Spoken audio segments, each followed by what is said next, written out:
What's up, Squad? It's your boy Dalton, back at it again, bringing you a deck profile. Super. I know, it's really weird. It's typically buddy fight for me, Super from Bryce, but this is my love child.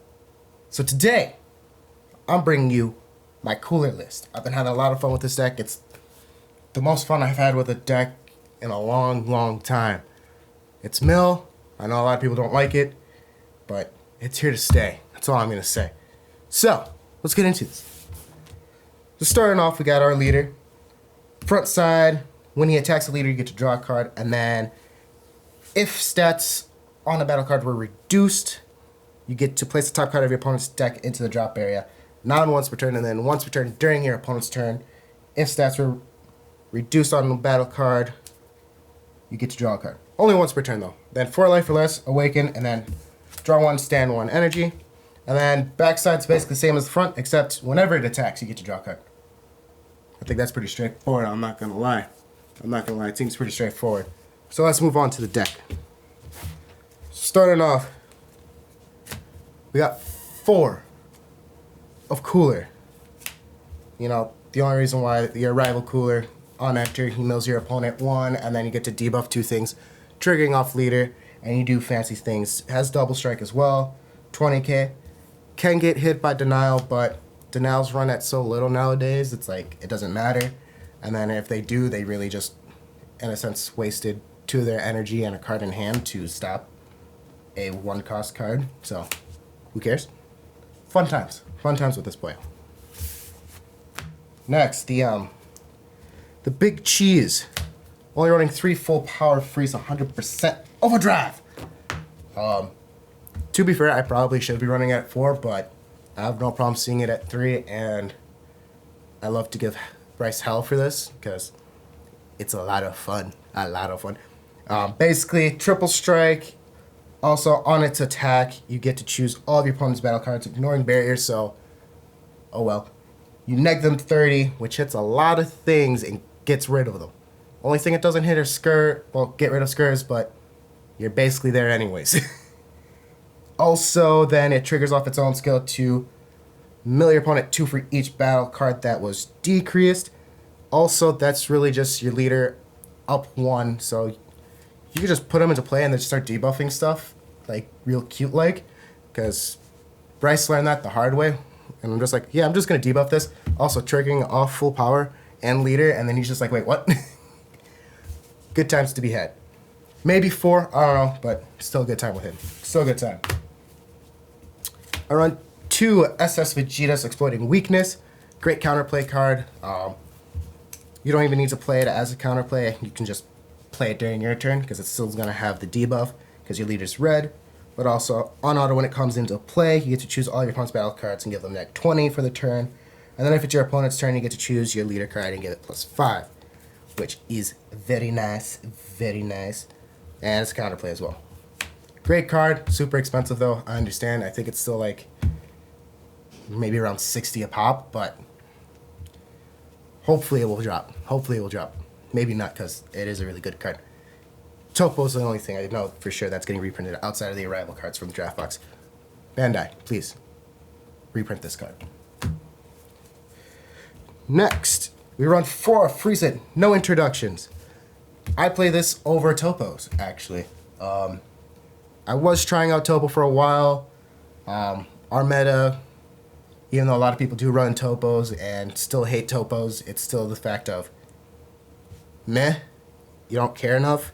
Like, this is a threat in itself, because then your opponent all of a sudden is scared. It's like, oh, it's only turn 2, or they're on turn 3, and it's like, oh, they're setting up to drop the 5-drop on me. I should, like, try to get rid of this. Does wonders. And you don't really need to negate that much, because as soon as you start doing all of your debuff shenanigans, your opponent's already having a hard time. So, only 3 of it to match up with the 300%, but I would never go up to 4 with it, just because I feel like that it starts getting a little cloggy. You do want to see your multicolors, to be fair. 3 combo attack coolers, just to do shenanigans with your big boy cooler. So, say you bring out your big boy cooler during your opponent's turn, and say they rest it, and then they swing at it, you're like, cool, He's back into my hand now, by the way. It is an active battle, so you got to be weary of that. I have done that sometimes, just play testing with Bryce, where I start to go for it, and then I realize, oh wait, that's not an active main. Hold on. I swing away leader. Now I do this. Even though I'm pretty sure some of you are a little bit better at this game than me. But, you know, I digress.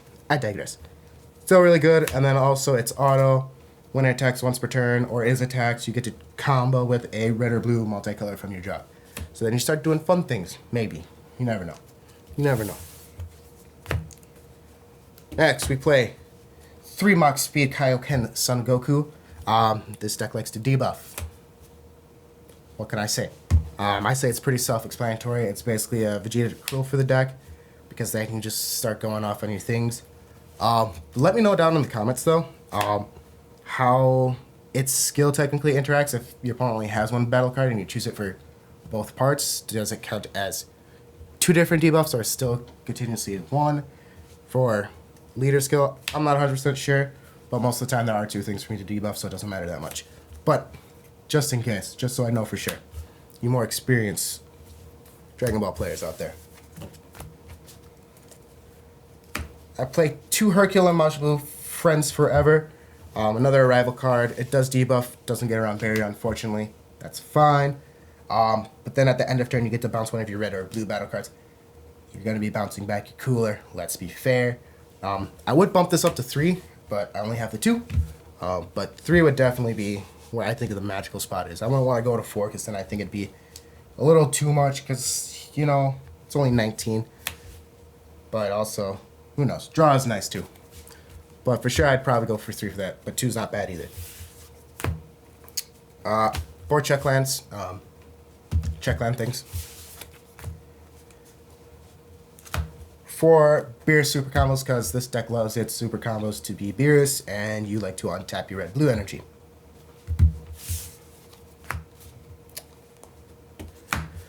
Run 4 Frieza Death's Embrace, because more draw power, and your opponents actually don't like having this card out.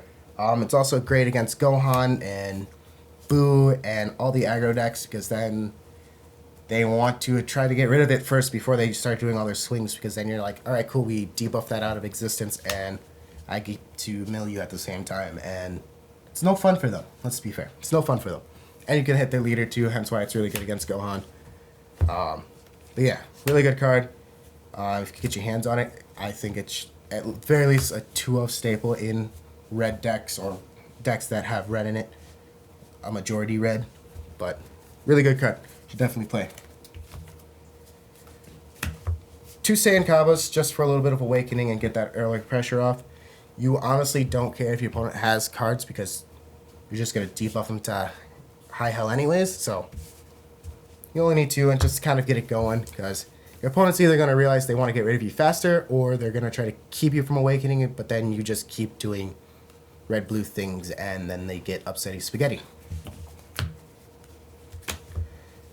I run 2 Chills, just more of fun-ofs, really, just because if it sticks, and then you can go in at one random turn, and your opponent's like, alright, cool, let it go through, and then you'd be like, alright, pay 3, let's say I have 7 energy. Now he's a big boy swinging with triple strike.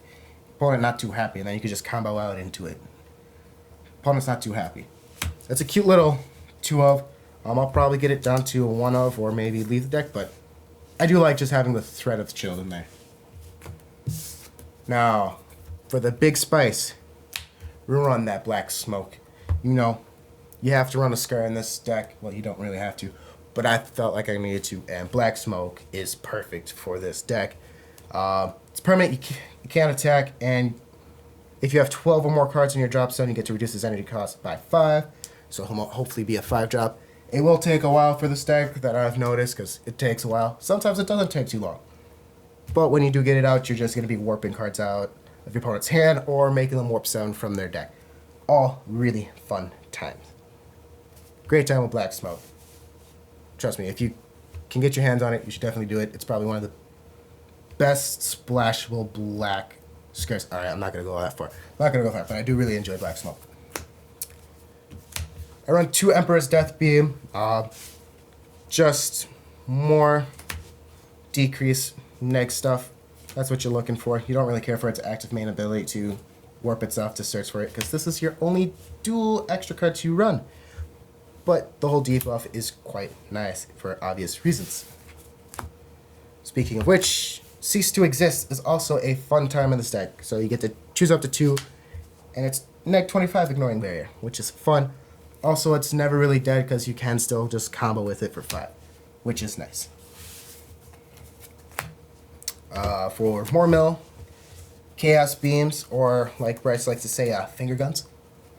Remember that? You can counter your opponent's 3 or less drop, bouncing it back to their hand so they have to waste more energy on it. And you get to mill them at the same time. Fun time with that. Only one instinctive reprisal. Only have the one as of the moment, but one I think is probably where I'm going to stick at. I don't think I need to bump it up to 2. Might try it eventually, but 1 for sure. So negate an attack and then choose 2 of your opponent's leader cards or battle cards. Give them neg 10. Again, triggering off leader skill, and if you have 100% on board, more mill. More mill is nice, and mill is fantastic. Also, hey, this is a blue deck. Senzu Bean. Last 2 cards. After Image Technique. Hey, look, I debuff your stuff some more. Mill. And that wraps up my cooler deck. I'm having a lot of fun with this deck. It is a fantastic. It could be an aggro. It could be mid-range. It can be late game. It's just all over the place. Great coverage for right now. I love the deck. I know a lot of people at my locals hate this deck, especially a certain Bryce. But fantastic deck. I love it. You should definitely give it a try. You should follow us on Instagram, on Twitter. You join our Discord or our Facebook group if you want to chat it up. You can support us on Patreon or checking out our shop. Links will be in the description down below. Cooler Mill is fantastic. No offense to Janemba Mill. Still love you, Janemba. #1 villain. But above all else, stay classy, y'all.